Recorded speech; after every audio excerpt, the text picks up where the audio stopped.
297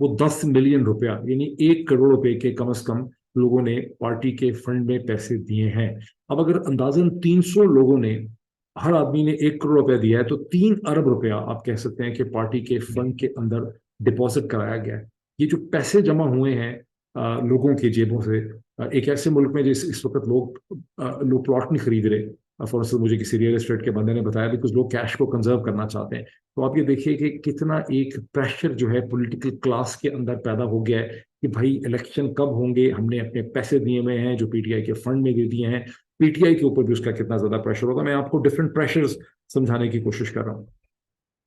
محمود مولوی صاحب پرہیپس پہلے ہیں کراچی میں جو نائب صدر تھے پی ٹی آئی کے, جنہوں نے پی ٹی آئی کو باقاعدہ ایک پریس کانفرنس کی انہوں نے اور پی ٹی آئی کو چھوڑ دیا ہے. محمود مولوی صاحب جو ہیں ان کا علی زیدی صاحب کے ساتھ بھی بہت ہی قریبی تعلق تھا, غالباً ان کے دوست تھے, بزنس پارٹنر تھے, بہرحال فرینڈ تھے ان کے. اور علی زیدی صاحب کے اوپر بھی طرح طرح کی انگلیاں یہ الزام لگ رہے ہیں کہ علی زیدی صاحب نے اپنے آپ کو خود گرفتار کیا ہوا تھا, ادروائز ان کے اسٹیبلشمنٹ کے لوگوں کے ساتھ بڑے بہتر روابط ہیں, وہ روز ہی ان کو جا کے ملتے ہیں اینڈ سو آن. تو یہ پہلی دراڑ ہے جو آپ دیکھ رہے ہیں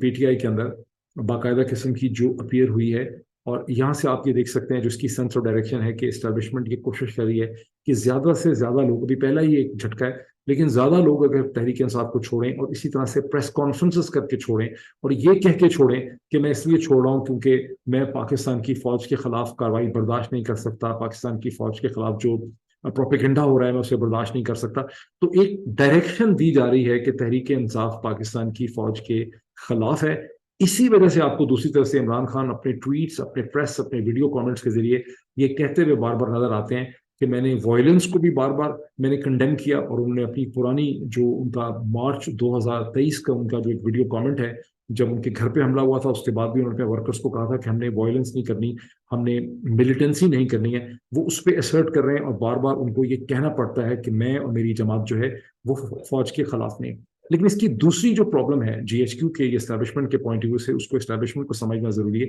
کہ انہوں نے اپنے اور پاکستان کی سب سے بڑی جو فیڈرل سیاسی جماعت ہے جو اس وقت وفاق کی ضمانت ہے اس کے درمیان انہوں نے جو اپنی چپکلش یا کلیش ہے اس کو بدقسمتی سے انہوں نے اتنا بلیک اینڈ وائٹ کر دیا ہے, اتنا شارپ کر دیا ہے, اتنا نمایاں انہوں نے اس کو کر دیا ہے کہ یہ ان کے لارجر اسٹریٹجک انٹرسٹ میں نہیں ہے. یہ بھی ایک سسٹم کا بہت بڑا فیلئر ہے کہ ان کو ایسا کرنا پڑ گیا. تو یہ تو چند ڈیولپمنٹس ہیں جن کا میں نے آپ کو ذکر کر دیا. اور ایک پریڈکمنٹ اب ان ڈیولپمنٹس کے ساتھ, اس سے پہلے کہ میں اس طرف جاؤں جو غالباً آج کی بہت بڑی ڈیولپمنٹ ہے جس کا تمام ویلاگرز نے ذکر کیا ہے, جس کا اخبارات چرچا کر رہے ہیں, جس کو ٹیلی ویژن چینلز نے ڈسکس کیا ہے, جو کہ نیشنل سیکورٹی کاؤنسل, اس کو ایسے سب لوگ کمیٹی کہتے ہیں, national security council stroke committee کا جو اجلاس ہوا, اس کی جو اسٹیٹمنٹ ایشو ہوئی, اس کی کیا سگنیفیکینس اور اہمیت ہے, اس پہ آنے سے پہلے میں ایک چیز آپ کے سامنے رکھنا چاہتا ہوں. یہ جو سسٹم کی پریڈکمنٹ ہے اور جو اس کا چیلنج ہے وہ یہ ہے کہ آپ دیکھتے ہیں کہ سسٹم میں ایک تو پی ایم ایل این ہے جس کے پاس کی پوزیشنز ہیں فیڈرل گورنمنٹ کے اندر, پروونشل گورنمنٹ بھی ان کے کنٹرول میں ہے, پنجاب کی بھی ان کے پاس ہے, کے پی کی بھی ان کے پاس ہے. ٹھیک, دوسرا جو پاور سینٹر ہے وہ پاکستان پیپلز پارٹی ہے جس کی سندھ میں حکومت ہے اور جو کہتے ہیں کہ ہم پی ڈی ایم میں نہیں ہیں لیکن وہ وفاقی حکومت کو سپورٹ کرتے ہیں. دوسرا پاور سینٹر ہو گیا. تیسرا چھوٹا پاور سینٹر وہ ٹرائبل بیلٹ کا پاور سینٹر ہے جہاں مولانا فضل الرحمان جو خود تو نیشنل اسمبلی میں نہیں ہے لیکن 15 کے قریب ان کی جماعت کی سیٹس ہیں. پھر سب سے بڑی پاکستان کی پولیٹیکل مشین ہے پاکستان کی اسٹیبلشمنٹ, سب سے بڑی پولیٹیکل پارٹی. اگر آپ اس کو پولیٹیکل سائنس کے پوائنٹ آف ویو سے دیکھیں گے تو جتنی بھی پاکستان پہ پولیٹیکل سائنس کا ڈسکورس ہے, یہ جو کتابیں لکھی جاتی ہیں, یہ جو پالیسی پیپر لکھے جاتے ہیں, اس میں پاکستان کی ملٹری اسٹیبلشمنٹ کو پاکستان کی سب سے بڑی آرگنائز سیاسی جماعت کے طور پہ ٹریٹ کرتے ہیں. سسٹم کو سمجھانے کے لیے بہت ضروری ہے. سو پاکستان کی سب سے بڑی سیاسی جماعت military establishment, P M L N, P P P اور مولانا, یہ سب ایک طرف کھڑے ہو گئے اور دوسری طرف کون کھڑا ہے؟ عمران خان اور تحریک انصاف. اب یہ کتنی عجیب و غریب قسم کی سچویشن ہے اسٹیبلشمنٹ کے پوائنٹ آف ویو سے کہ وہ اسٹیبلشمنٹ جو لیجیٹمیسی کو کنفر کرتی تھی پاکستان کی پالیٹکس میں, یعنی یہ تھا کہ اسٹیبلشمنٹ جس کے اوپر اپنا ہاتھ رکھ دیتی تھی, جس کے بارے میں لوگوں کو یہ یقین ہوتا تھا, جو ووٹ مینیجر ہے یا جو پولیٹیکل کلاس ہے پنجاب کی اور خیبر پختونخوا کی, پر خاص کر کے پنجاب کی جو پولیٹیکل کلاس ہے, جب اس کو یہ یقین دلا دیا جاتا تھا کہ اسٹیبلشمنٹ اس پارٹی یا اس پوٹینشیل کینڈیڈیٹ کے یا پوٹینشیل پرائم منسٹریل کینڈیڈیٹ کے ساتھ کھڑی ہے, جیسا کہ 2000 13 کے الیکشن میں لوگوں کو پتا تھا کہ نواز شریف صاحب کے ساتھ اسٹیبلشمنٹ کھڑی ہے. 2018 کے انتخابات میں ان کو پتا تھا کہ اسٹیبلشمنٹ عمران خان کے ساتھ کھڑی ہے. اب سچویشن یہ الٹی ہو گئی ہے کہ اسٹیبلشمنٹ ان 4 دھڑوں کے ساتھ کھڑی ہے اور سارے مل کے عمران خان کا مقابلہ کرنے کی کوشش کریں. تو واٹ ڈز اٹ مین؟ اس کا مطلب یہ ہے کہ پاکستان کے باڈی پالیٹک اور سسٹم کے اندر جو لیجیٹمیسی کنفر کرنے کی طاقت ہے، جو اس یعنی کسی بھی پولیٹیکل دھڑے کو لیجیٹمیسی تب ملے گی جب اس کے ساتھ عمران خان کھڑا ہوگا یا عمران خان کے ساتھ اس کی ڈیل ہو جائے گی. اب یہاں پہ آ جاتی ہے ڈیل میکنگ ڈفرینٹ ڈائریکشنز میں کہاں ہو سکتی ہے. سب سے زیادہ بہتر آسان ڈیل جو ہے، جو سب سے مناسب ڈیل ہے اس سسٹم میں، وہ تو ہے کہ پی ٹی آئی کی عمران خان کی اسٹیبلشمنٹ سے ڈیل ہونی چاہیے. اگر اس کی ڈیل نہیں ہوتی، اچھا ایک چیز اس میں اور ڈال دیں for pure hypothetical purposes, for reasons of reasoning کے لیے، کہ اگر خدا نہ خواستہ میرے منہ میں خاک، اگر کوئی کسی طرح سے عمران خان کو فزیکلی آپ ایلیمینیٹ کر دیتے ہیں اس پولیٹیکل سسٹم سے، تو اس کا کیا مطلب؟ اس کا مطلب یہ ہے کہ ود ان 48 آورس ایک بہت بڑا امبیلنس پیدا ہو جائے گا. بیکاز بیلنس میں آئی وش کہ میرے پاس اتنا ٹائم ہوتا کہ میں آپ کے سامنے ڈائیگرام بنا کے دکھاتا کہ 4 ایک سائڈ پہ کھڑے ہیں اور ایک سائڈ کے اوپر کھڑا ہے، اور اس کی سگنیفیکنس کیا بنتی ہے ان اسکیمیٹک ڈائیگرام، جس کو آپ انفوگرافک ڈائیگرام کہتے ہیں یا پاور ڈائیگرام کہتے ہیں. لیکن ڈائیگرام اپنے مائنڈ میں آپ امیجن کر لیں ڈائیگرام کا کہ ایک سائڈ پہ عمران خان کھڑا ہے، دوسری طرف یہ 4 طاقتیں کھڑی. اب اگر آپ اکویشن ہے یہ X is equal to Y, مطلب X is equal to Y کی اکویشن ہے، اس کے بغیر میتھمیٹکس کام نہیں کرتا ہے. الجبرا کی ساری بیسس سے درمیان میں ایکول کا نشان لگاتے ہیں. آپ ایک سائڈ سے بھم کر کے ایکول کو اڑا دیتے ہیں، آئی کے کو آپ اڑا دیتے ہیں، تو اس کا مطلب ہے اکویشن یہ ڈسٹرب ہو جاتی ہے. پھر اس کا مطلب ہے کہ اکویشن کو اپنے آپ کو ری ڈیفائن کرنا پڑے گا، نئے سرے سے ایک اکویشن بنانی پڑے گی، اور اس میں پھر ملٹری اسٹیبلشمنٹ کو اس میں یہ ہو سکتا ہے کہ یہ تینوں جو دوسری طرف کے پلیئر ہیں، پی M L N, P P پی، مولانا، یہ اکٹھے ہو جائیں اگینسٹ دی ملٹری اسٹیبلشمنٹ، یا یہ ہے کہ ملٹری اسٹیبلشمنٹ اور پی پی پی جو ہیں وہ اکٹھے ہو جائیں against P M L N مولانا،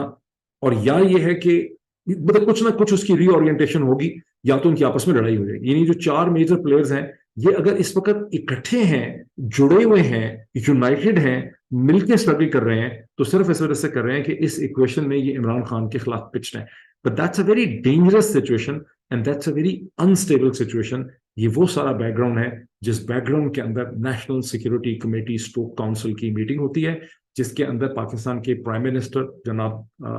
پرائم منسٹر ویسے برائے نام ہی ہے بیچارہ، لیکن شہباز شریف اور ان کی کیبنٹ، اور ان کے ساتھ پاکستان کے فورن منسٹر، جو مجھے لگتا ہے کہ پرائم منسٹر سے زیادہ مضبوط ہیں اس وقت politically speaking, Bilawal Zardari,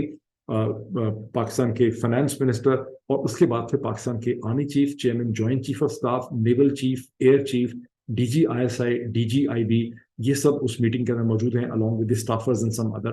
key members and whatever. اب اس میٹنگ کے اندر جو اس کا اعلامیہ جاری کیا گیا ہے، جو اس کو رپورٹ کیا گیا ہے، اور جو میں آپ کو تھوڑا سا اس کا دکھا بھی دیتا ہوں، یہ دکھانا بڑا ضروری ہے، اس کو دکھانا بہت ضروری ہے. اگر مجھے اسکرین شیئرنگ کی اجازت دیں آپ تو، کیونکہ اس میں ایک خاص سگنیفیکنس آ جاتی ہے اس کو دکھانے کے اندر.